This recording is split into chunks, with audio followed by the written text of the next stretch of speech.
राजगीर की पहाड़ियों के समीप स्थित पुनर्जीवित नालंदा विश्वविद्यालय पुकारता है, यहाँ होना ही सीखना है। इस बौद्धिक परिदृश्य में होने का अनुभव सशक्त है, जहाँ प्रकृति और मनुष्य के बीच और जीवन और अध्ययन के बीच सहज सह-अस्तित्व है। यह क्षेत्र भगवान बुद्ध, भगवान महावीर जैसे आध्यात्मिक दिव्य व्यक्तियों की सकारात्मकता से कंपन करता है, जिन्होंने इस क्षेत्र में ध्यान किया और महान आचार्यों जैसे नागार्जुन, आर्यभट्ट और धर्मकीर्ति द्वारा विकसित विद्वतापूर्ण परंपराओं के साथ जिन्होंने प्राचीन नालंदा में प्रवचन दिए।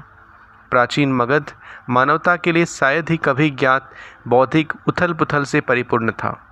विभिन्न प्रवचनों को समझने और ज्ञान को उसकी संपूर्णता में आत्मसात करने का अवसर ही नालंदा की आध्यात्मिकता को अद्वितीय और सभी जिज्ञासुओं के लिए आकर्षक का केंद्र बनाता है।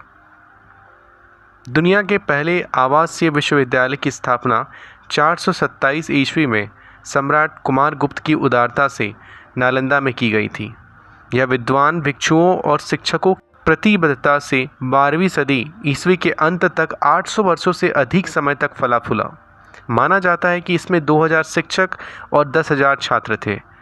1190 के दशक में तुर्कों अफगानों सैन्य जनरल बख्तियार खिलजी के नेतृत्व में एक आक्रमणकारी सेना ने विश्वविद्यालय को नष्ट कर दिया, जिसने उत्तरी और पूर्वी भारत की विजय के दौरान बौद्ध ज्ञान केंद्र को समाप्त करने का प्रयास किया।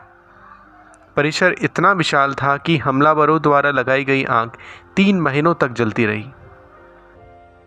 नालंदा ने चीन, Korea, Japan, Tibet, Mongolia, Sri Lanka और दक्षिण पूर्व एशिया जैसे दूरस्थ स्थानों से विद्वानों को अपने परिसर में आकर्षित किया था। उन विद्वानों ने नालंदा के वातावरण, वास्तुकला और शिक्षा के साथ साथ नालंदा के शिक्षकों के गहन ज्ञान के बारे में भी रिकॉर्ड छोड़े हैं। सबसे विस्तृत विवरण चीनी विद्वानों से आए हैं और उनमें से सबसे प्रसिद्ध जुआनजांग, जिन्होंने कई सौ ग्रंथों को वापस लाया जिन्हें बाद में चीनी में अनुवादित किया। जैसे कि दलाई लामा ने एक बार कहा था कि जो भी बौद्ध ज्ञान हमारे पास है उसका स्रोत नालंदा से ही आया है। मार्च 2006 में भारत के पूर्व राष्ट्रपति डॉक्टर APJ अब्दुल कलाम ने बिहार राज्य विधानसभा के संयुक्त सत्र को संबोधित करते हुए प्राचीन नालंदा के पुनर्द्वार का प्रस्ताव रखा।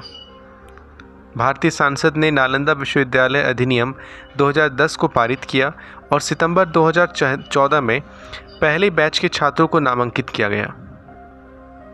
बिहार राज्य सरकार ने मुख्यमंत्री श्री नीतीश कुमार के नेतृत्व में विश्वविद्यालय परिसर के लिए एक महत्वपूर्ण स्थान पर 455 एकड़ भूमि आवंटित की। इस प्रकार नालंदा विश्वविद्यालय की पुनः स्थापना हुई और 2017 से 2023 के दौरान नए परिसर में बुनियादी ढांचों का निर्माण किया गया। प्रख्यात वास्तुकार पद्म विभूषण आर्किटेक्ट BV दोषी ने प्राचीन नालंदा के वास्तु को प्रतिबिंबित करते हुए आधुनिक सुविधाओं के साथ समेकित करते हुए पर्यावरण मित्रवत वास्तुकला को डिज़ाइन किया, यानी कि इको फ्रेंडली। यह एक बहुत बड़ा कार्बन फुटप्रिंट रहित नेट जीरो परिसर जो हरियाली और 100 एकड़ जलाशयों में फैला हुआ है, वास्तव में यह एक अध्ययन का निवास स्थान है। नालंदा विश्वविद्यालय की केंद्रीय पुस्तकालय की 6 मंजिला स्तूपा आकार की इमारत है, जिसमें निर्मित क्षेत्र 17,545 वर्ग मीटर है। निवास हॉल हॉस्टल नालंदा के विहारों की तरह एक बहुत ही संक्षिप्त इकाई का प्रतिनिधित्व करते हैं। वातानुकूलित भोजन हॉल विशाल है, जिसमें 1000 से अधिक सीटों की क्षमता है, जो छात्रों को स्वच्छ वातावरण में आराम से भोजन परोसता है। एक शॉपिंग कॉम्प्लेक्स जिसमें एक फूड कोर्ट और आवश्यक प्रावधानों के और मानक उत्पादों की दुकानें हैं। कमल सागर केंद्रीय जलाशय प्रारंभिक ऐतिहासिक बस्तियों की तरह एक झील परिसर के केंद्रीय स्थान का निर्माण करती है। लगभग 2000 दर्शकों की क्षमता वाला भव्य एम्फी थिएटर कमल सागर के मध्य मार्ग में स्थित है। विशाल जल निकाय दर्शकों को मंच की पृष्ठभूमि में एक शानदार चित्रमय दृश्य प्रदान करता है। गोलाकार हॉल, जिसकी उभारता हुई चिपटी गुंबदकार छतें हैं, विशेष रूप से व्यवहारिक ध्यान सत्र और मंत्रोच्चारण के लिए डिज़ाइन किए गए हैं। हरी भरी हरियाली के साथ स्थित योग काम ध्यान केंद्र एक मंजिल वृत्ताकार भवन जिसका निर्मित क्षेत्र 4186 वर्ग मीटर है, जिसमें शंखाकार गोलार्धीय गुंबद है। शैक्षणिक क्षेत्र यानी एकेडमिक बिल्डिंग के उत्तर दक्षिण दिशा में फैला हुआ है। इसमें 25 विभिन्न क्षमताओं वाली कक्षाएं जो एक समय में 1360 छात्रों को समायोजित कर सकती है। नालंदा एक साथ भविष्यवादी है क्योंकि प्राचीन शिक्षा स्थल के आदर्श और मानक अपनी प्रासंगिकता के साथ साथ सार्वभौमिक साबित हुए हैं, जो सभी के लिए एक साझा और स्थायी भविष्य के लिए व्यवहार्य समाधान है, न केवल एशिया के लिए।